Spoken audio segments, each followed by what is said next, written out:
ज्ञानतिमिरन्दस्य ज्ञानाञ्जनाशलाकया चक्षुरुन्मीलितं येन तस्मै श्रीगुरवे नमः।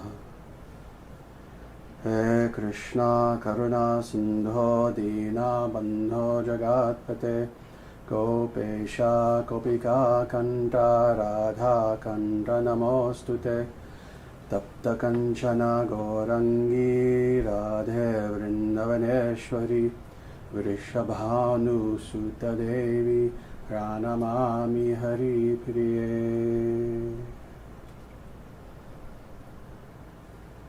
जय Sriman Narayana. Very good. Wonderful. Well, welcome everyone. I think I recognize pretty much everyone there in Austin, and we have a nice crowd of people here in Omaha as well. What we're going to be talking about today very specifically is the way of the Dharma warrior. And this is something that a few people have spoken about in the past, mostly from the Buddhist perspective. You know, there's the Shambhala tradition of Vajrayana Buddhism specifically, where they tend to focus on this a little bit, the idea of the Dharma warrior, coming very specifically from the Kalachakra Tantra tradition in Tibetan Buddhism. But from a Vedic and a yogic context, this is something that is very rarely spoken about. And yet it's something that is very, very important. Let me ask, pretty much everyone here, both in Austin and in Omaha, we're all yogis, correct? We all practice yoga to some degree or another. We practice meditation. This is what I mean by yoga, of course, not necessarily asanas. We practice meditation. We read the Vedic scriptures as much as we can, Bhagavad Gita, Upanishads, etc. We try to practice some sort of systematic spiritual practice in the yogic tradition such that we can elevate ourselves and know the divine. We're yogis. By definition, that's what it means to be a yogi. And yet, interestingly, in the Western world especially, the history of yoga, the actual history of yoga, is actually fully understood by very, very few people. Very few people, you know. I had this one person forward me this silly article that came out recently that's been making the rounds literally a few days ago. This person basically saying that really there is no yoga tradition because many of the modern so-called lineages really only go back a few generations. I was very tempted to write back to the author of this article and tell them just how nonsensical that was, but unfortunately I just don't have the time. And of course what the person was pointing to were false lineages of yoga. Indeed, there are there are a lot of strands of yoga that are no more than 50 years old. However, when it comes to the history of true yoga, of authentic yoga, of Patanjali's yoga system specifically, but then other forms of yoga, you know, because there are many different traditions of yoga, actual traditions. In addition to Patanjali yoga, there's Hatha yoga in the Vedic tradition. But there's also Jaina yoga, there's also Buddhist yoga, especially in the Tibetan Buddhist form of Buddhism. And we know that these traditions go back many, many, many thousands of years. They have a grand history, and much of that history can be known. Despite even all this, for individuals who know the history of yoga, interestingly, very few people really know the fact that yoga itself, and in fact Sanatana Dharma, is very much aligned with the warrior tradition. You know? In the modern West especially, when we think of yoga, you know, what do we tend to think? Unfortunately, again, we tend to think back to the American 60s, and that's about as far as our memory can take us. You know, we tend to think that yoga is something that was born in America 40 years ago. This is not the case. Yoga as a tradition is much richer than most of us can understand. Now, I want to talk a little bit about very specifically the warrior tradition in yoga, and I don't want to talk about the history aspect too much because I want to go into what does it mean to be a Dharma warrior. But we are going to be talking about this within the context of yoga a little bit.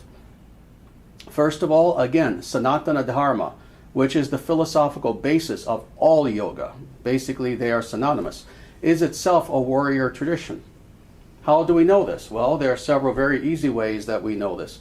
Let me ask a very simple question. Who has read Bhagavad Gita? Seriously, raise your hand. Who has read Bhagavad Gita? Both here in Austin, pretty much everyone. Who has heard of Bhagavad Gita? Everyone will raise their hand. Okay. Where does Bhagavad Gita take place? In an ashram? In a temple?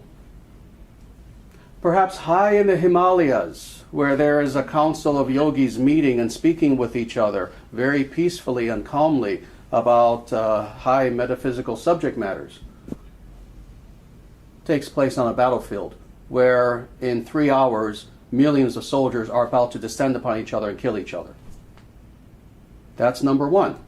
The very context of the most important scripture in the Vedic and in the yogic tradition, interestingly, takes place on a battlefield right before a war. The Mahabharata War, the first world war in history, is about to take place.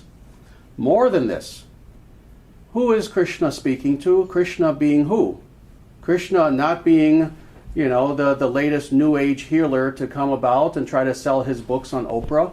Krishna being the avatar, being quite literally the incarnation of God.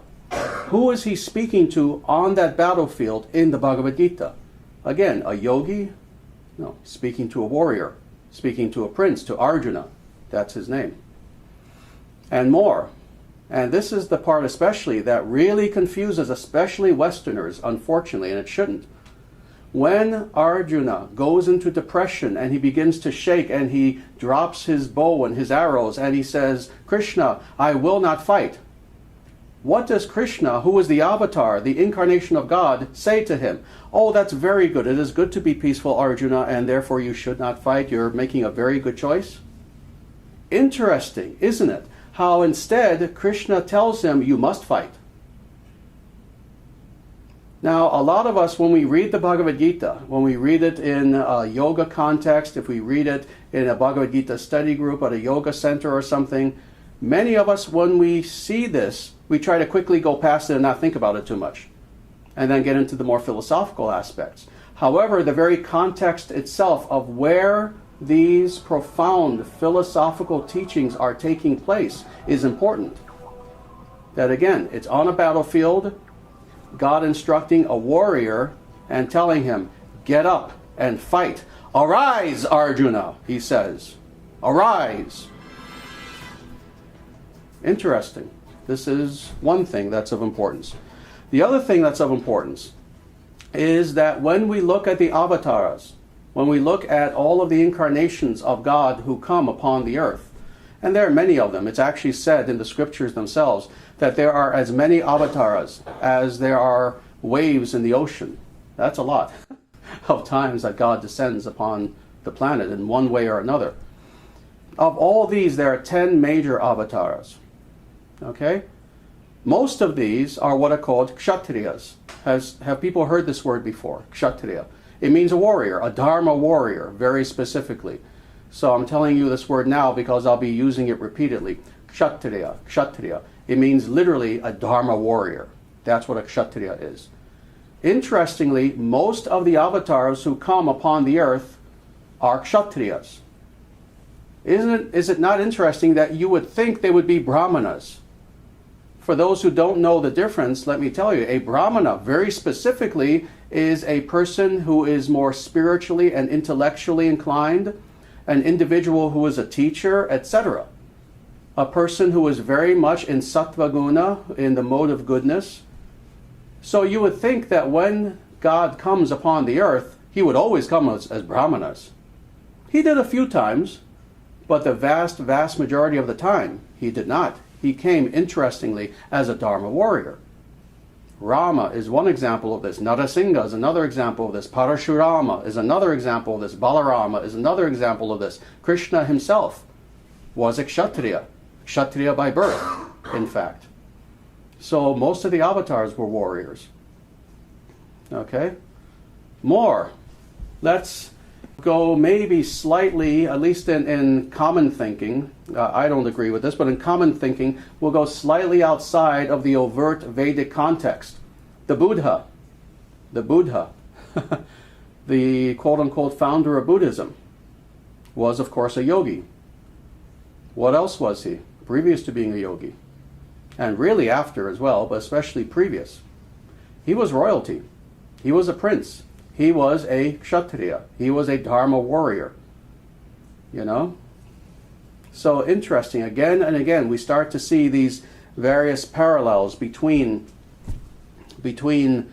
on the one hand, these avatars and great teachers and this warrior tradition. Who here has heard of Jainism? Jainism. Pretty much everyone. Very good. Jainism is another small religion that was part of the Vedic tradition at one point. Now it's a little bit distanced from it. They have their own yoga tradition, etc. Who is one of the most important persons in Jainism? In fact, the last Tirthankara, the last individual who was one of their rishis, Mahavira. Mahavira. We've heard of him? He's sometimes called the founder of Jainism, which is inaccurate because we know there were teachers in Jainism previous to him. Well, what does Mahavira mean in Sanskrit? Great hero. Great hero. Very good. It means great hero.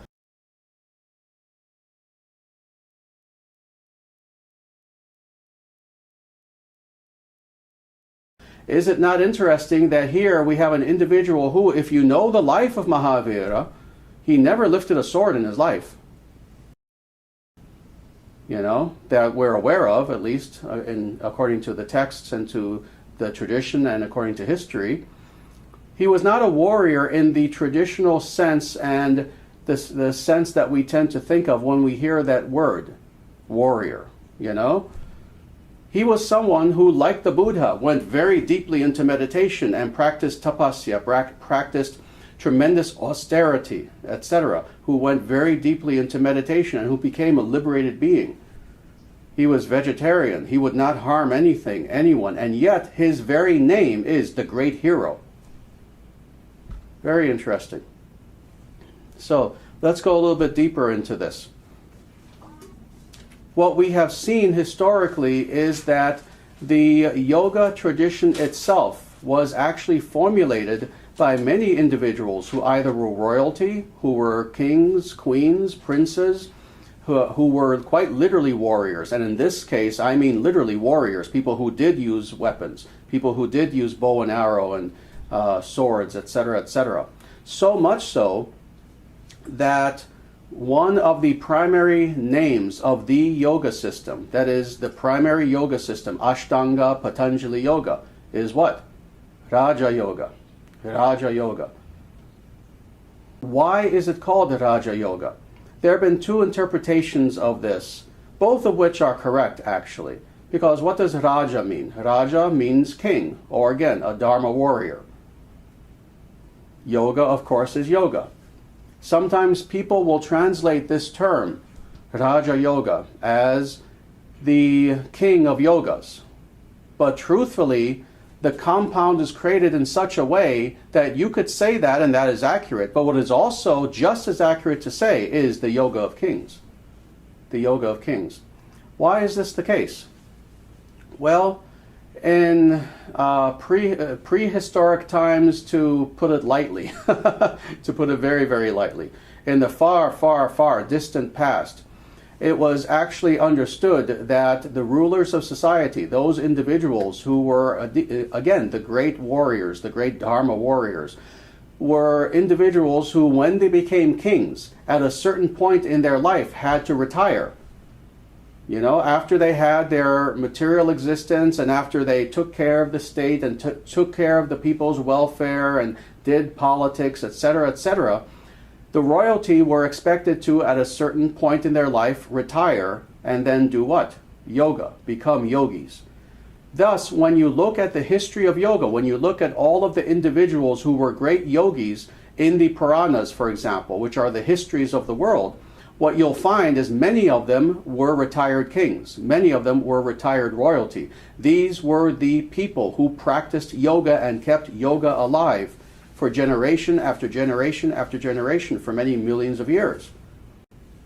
More than this, I'm one person who has noticed this, but other scholars have noticed this as well, that interestingly, when yoga itself historically has seemed to be imperiled, that is, when yoga lost the interest of the general society and it wasn't being practiced very much, it was always the royalty who revived yoga.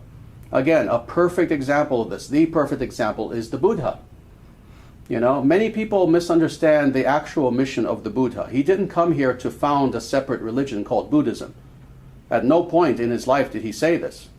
If you read the original Pali texts, at no point did he say that he was at odds with the Vedic religion that was there. On the contrary, he practiced the Vedic religion all of his life. It was many hundreds of years later that Buddhism finally broke away.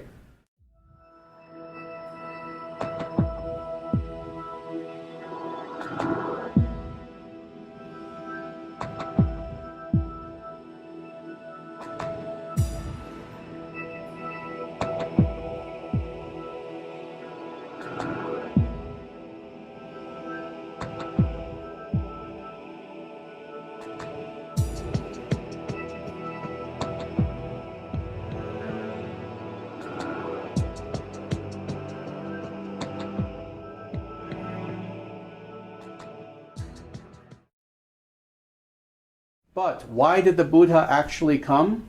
Because at that particular time in history, yoga, which is the path for knowing oneself and for knowing the divine, was imperiled. It had become eclipsed by what? Ritual, ritual, ritual. At that particular time, when you had the birth of what's called the Shravaka tradition, the tradition of the forest dwellers, Mahavira being one of them, Gautama, Siddhartha, the Buddha being another one of these individuals. What you had were individuals who were rebelling from their society at the time because everything had become focused upon ritual, ritual, ritual, ritual, and the idea of personal practice and meditation in order to individually know the divine and achieve liberation had all but disappeared. One of the purposes of the Buddha as a kshatriya, as he was known all his life, a chakravartin, as a warrior and an emperor of Dharma, one of his missions was indeed to revive yoga. The Buddha was a yogi. He was a yogi. This is why we always see him seated in a yogic position, in Padmasana, meditating. So it's interesting how throughout all of history what we have seen is that it has been the Dharma warriors who have saved yoga again and again from disappearing for one reason or another. Yoga and Dharma warrior tradition historically have always been one. Always been one. Now, this is all very nice and very historical, but what has this have to do with us today? This is something that we need to understand in a very, very practical sort of way. Because how many people here really consider themselves to be warriors in the traditional sense? Probably not many. Maybe a few individuals, but not many people here, when they wake up in the morning until they go to sleep at night, are thinking, oh, I am a warrior, and training themselves in martial arts and weaponry and all these different things. You know, there are a small number of special people for who that is their svadharma, that is their way of being. But for the vast majority of us, including the vast majority of yogis, that's not us. You know, I certainly don't practice with swords every day. You know, I used to a very long time ago when I did study martial arts. But it's not something that the average individual does. So what does this have to do with us as yogis in a spiritual context wanting to make spiritual advancement?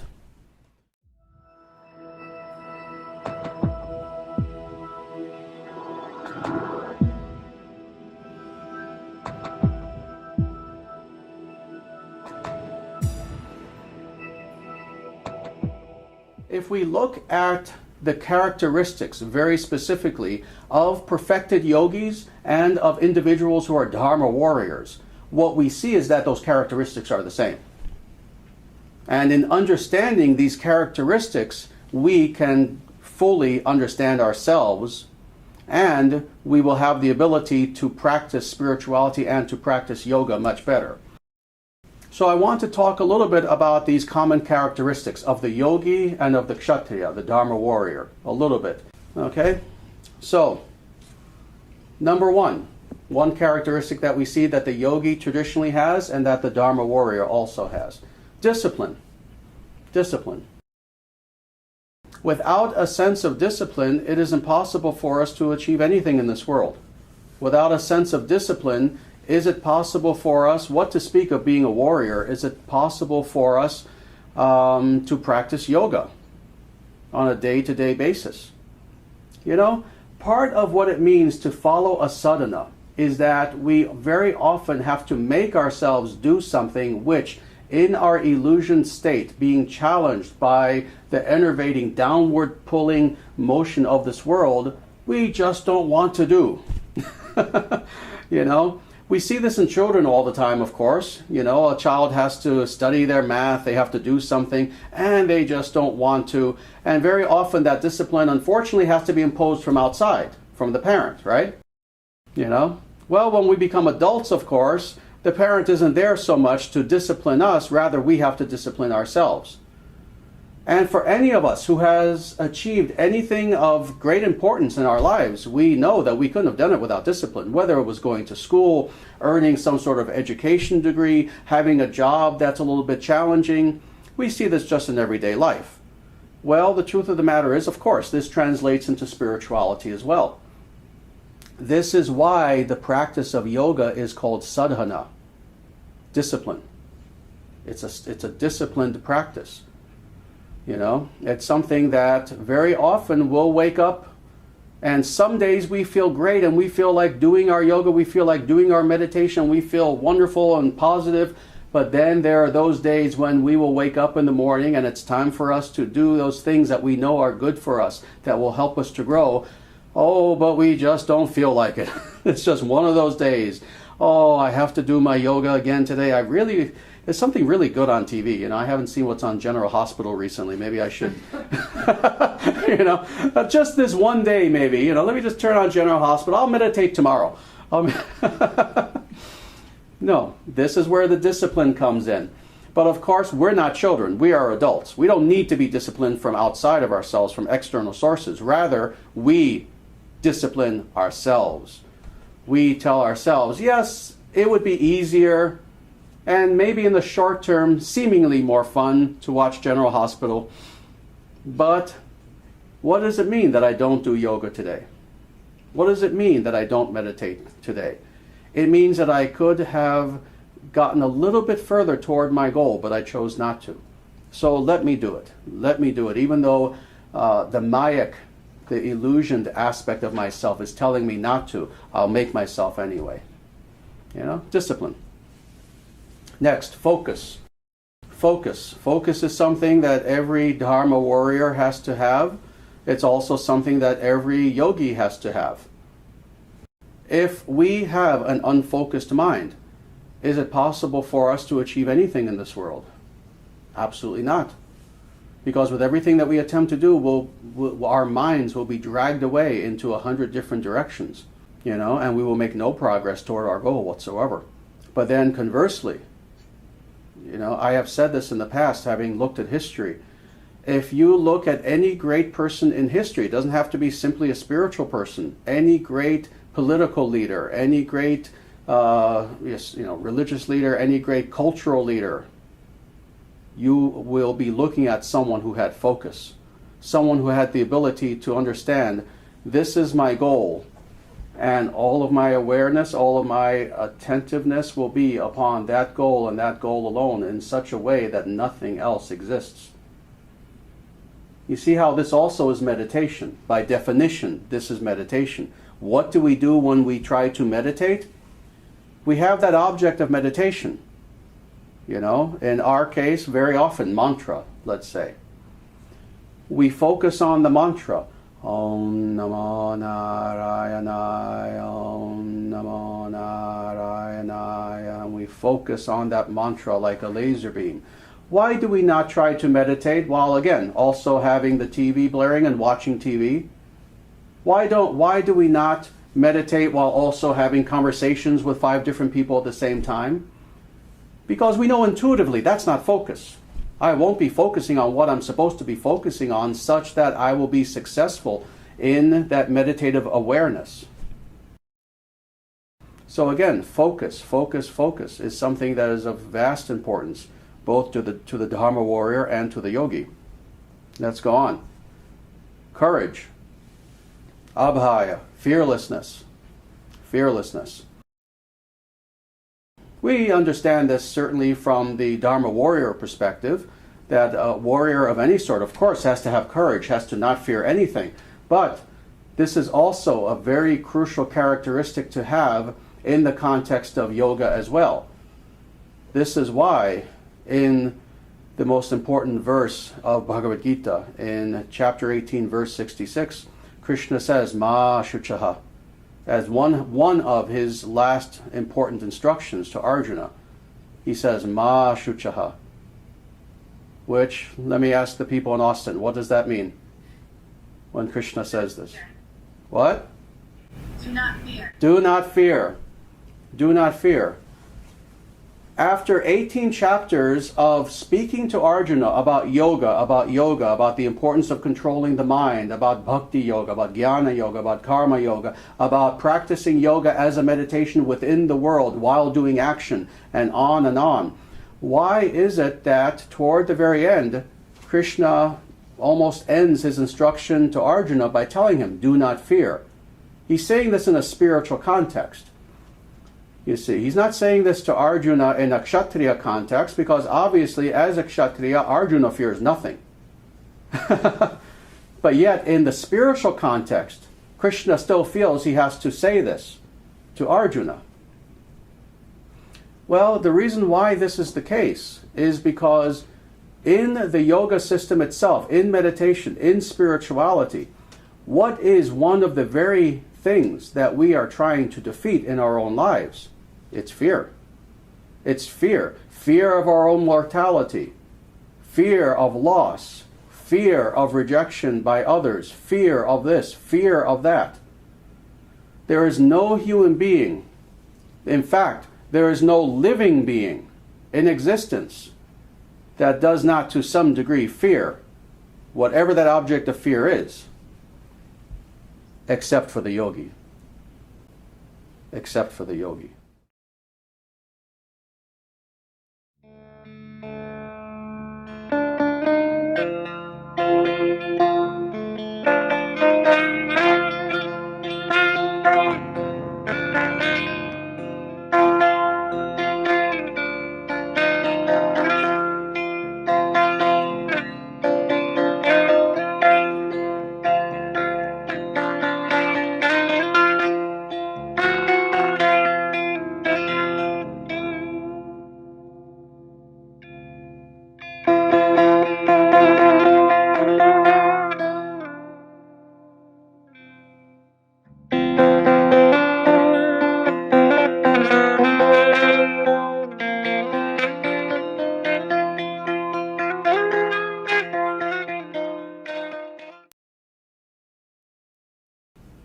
The yogi fears nothing. And why? Out of arrogance? No. They fear nothing for one reason. They know that there is nothing to fear, and that they are surrounded at all times by the love of the divine, and that fear itself is an illusion, and that even the object of fear is an illusion. Honor. Honor. Both the yogi and the Dharma warrior have a sense of honor. And what is meant by honor? You know, we hear this word all the time. What honor means, and let me give a spiritual definition of this. What honor means is honesty and authenticity in everything that we do. Very simple. Honesty and authenticity in everything that we do. Thus, in everything that we think, in everything that we say, and in every action that we perform, we do so in an honest manner, being present at the time where we are, not being in a situation pretending to give attentiveness, but our mind is elsewhere, thinking of something else, but rather being present, being honest. When an individual encounters us, we don't present a false face. Rather, what they see is what we are. We present our true selves to them. And without what? Without fear. Without fear of showing them who we are within. Having nothing to hide. This is honor. Living a life of authenticity, not of fakeness. Living a life of honesty. Living a life of goodness, such that we allow our light to shine upon others, unimpeded. That's what it means to be an honorable individual. Living in truth, that when we give our word upon something, when we take a vow to do something, our word means something. Vach. Vach is the Sanskrit word for word itself. And it is understood that when the yogi, just like the kshatriya, just like the warrior, when they give their word upon something, you can trust that word as if it is a contract in writing. This is what we must aspire for, is to be such individuals who are living in truth, not simply speaking about truth. Let's go on. Nobility. Nobility. Nobility not in the class sense, nobility in the character sense. Nobility is another one of these characteristics that both the warrior and the yogi have. And what's meant by nobility? Again, with many of these words, it's important to give a definition. Nobility very simply meaning that in everything that we do, we seek excellence and nothing less. In everything that we do, we seek excellence. We don't look for excuses for why a job was handed to us and we kind of did half the job. We gave it half our effort.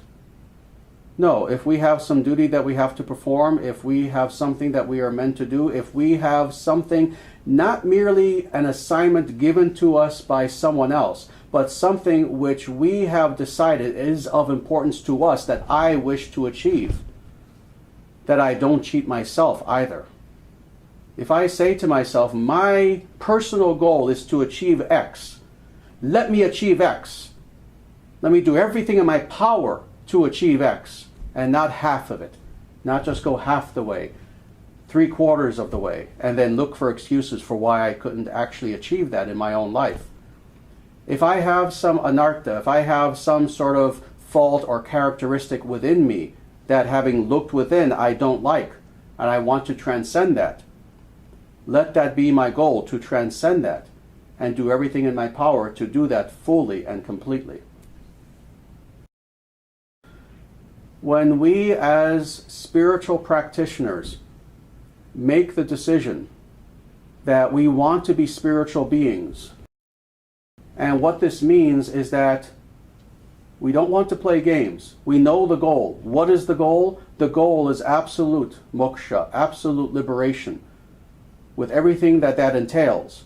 That means ridding myself of illusion. That means ridding myself of fears. That means ridding myself of everything that is not real, and truly knowing who I am and knowing the divine fully. If we say that this is what we want, then what it means to be a noble individual is to work toward that with everything that we have, with every tool that is there at our disposal.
This is why yoga is a total system. I've spoken about this many times. This is why with yoga, Yoga neglects no aspect of what we are as a human person. You know, what to speak, oh my Lord, what to speak of the people who think that yoga is only physical. No. Yoga is physical, and it's also emotional, and it's also mental, and it's also intellectual, and most of all, it is spiritual. We are meant to use literally every single aspect of who we are, not just one aspect, not just the mind. You see, individuals who love to just read, and they think that that's their spiritual practice. Not just the emotions. People who do nothing but in a very new age kind of way, just allow their emotions to lead them from here to there, you know, like they're a little wisp of cloud just being dragged by the wind in different directions. No, we are meant to use every single aspect of what we are in order to know the divine. And this is why. Is the divine not worth it? And if we don't know that the divine is worth it, then what are we doing? This is why I made this statement in one of my talks, in one of my videos that became famous and at least very well known. And that is something to the effect of spirituality is something that we need to either take seriously or else just leave it alone. We can play with so many things in this world, but spirituality goes to the very core essence of who we are as a living being. Either understand it and practice it fully, or just leave it alone. Do something else. Nobility. Very important. What does it mean to be a Dharma warrior today? First of all, it means the courage of being a yogi. The yogi is an outsider. By definition, the yogi is an individual who sees society, who sees all the individuals in society and what they are doing. They see that most people in society basically just want to do what they are told. They want to just kind of go along with the culture, whatever the culture is and whatever the culture is saying them, not make waves, not seem different, just be materialistic, pursue all the things that materialistic society is telling them that they are supposed to pursue, not think about anything higher, and just be left alone. That's the majority of individuals. That's the mainstream. But then, of course, what's that little countercurrent?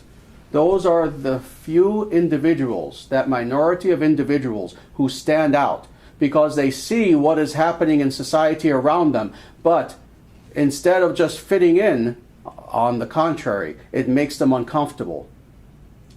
It gives them a disquiet within their very beings, such that they know that, yes, even though the media and educational institutions and etc., is telling me that this is what my life should be, I know that there is something higher.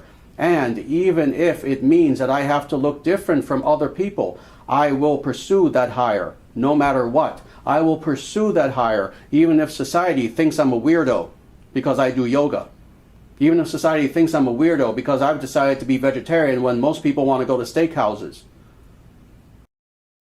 I have decided that even though the vast majority of society can't even begin to understand what meditation is, and they want to look for distractions 24 hours a day, my goal is to do the opposite. My goal is that I am in joy when I am in silence and focusing and communing on the divine. This is the yogi. We must not fool ourselves. We are the ultimate minority. We are the ultimate minority group. And as a result, it takes courage to be a true yogi. It takes courage. It takes detachment. It takes all of these qualities that we were talking about.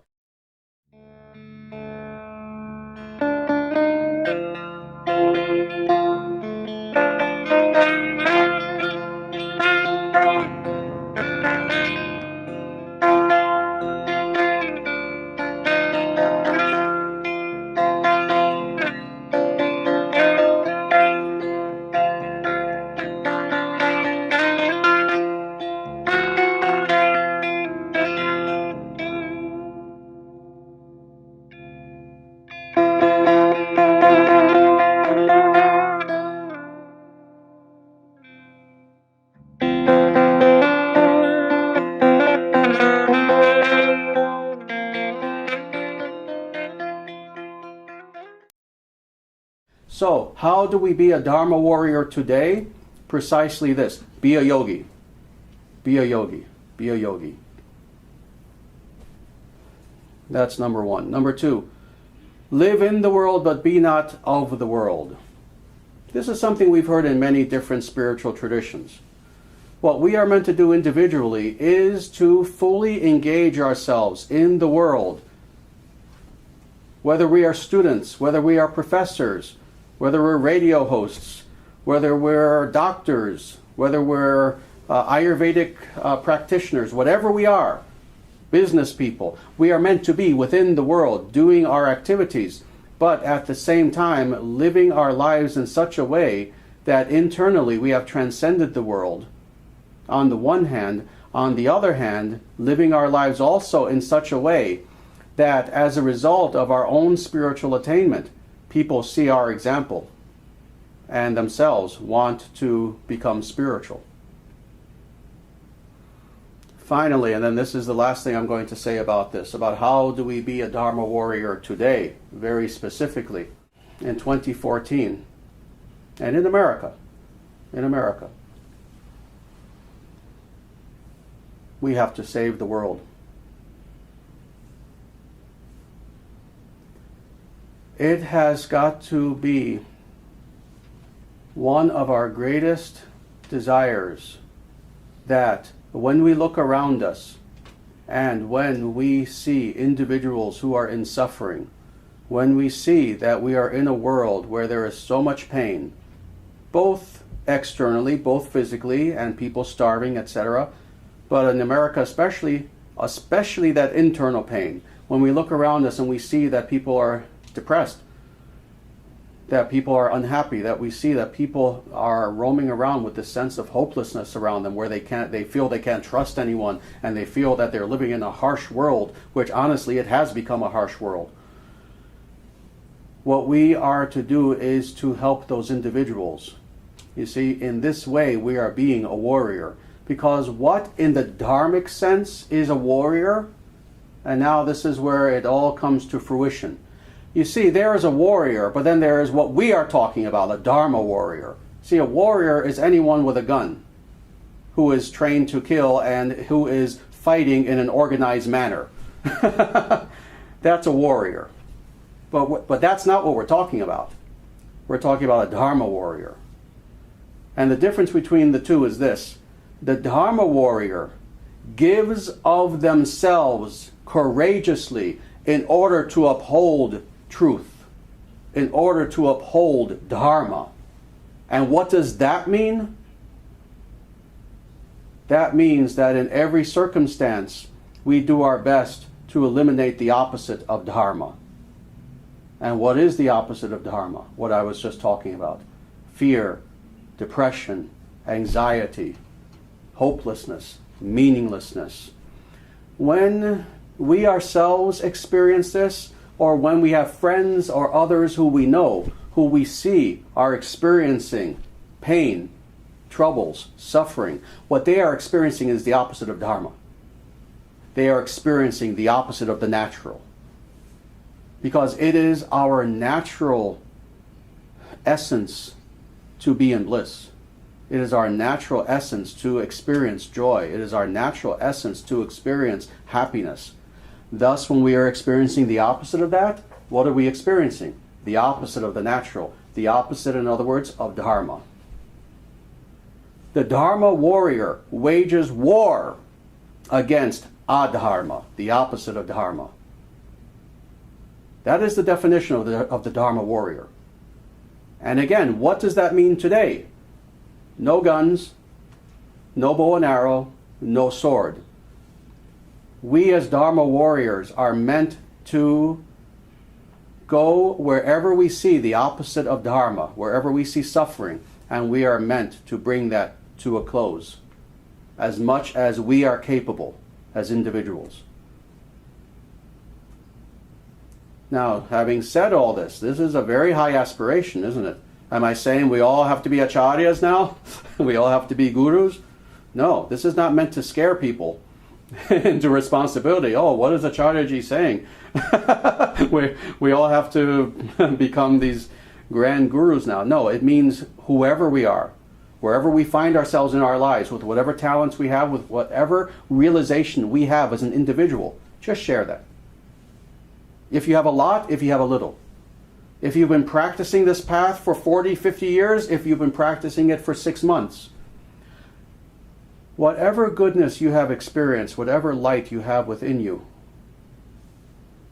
bestow that grace upon others to whatever degree you can. In 2014, that's being a Dharma warrior.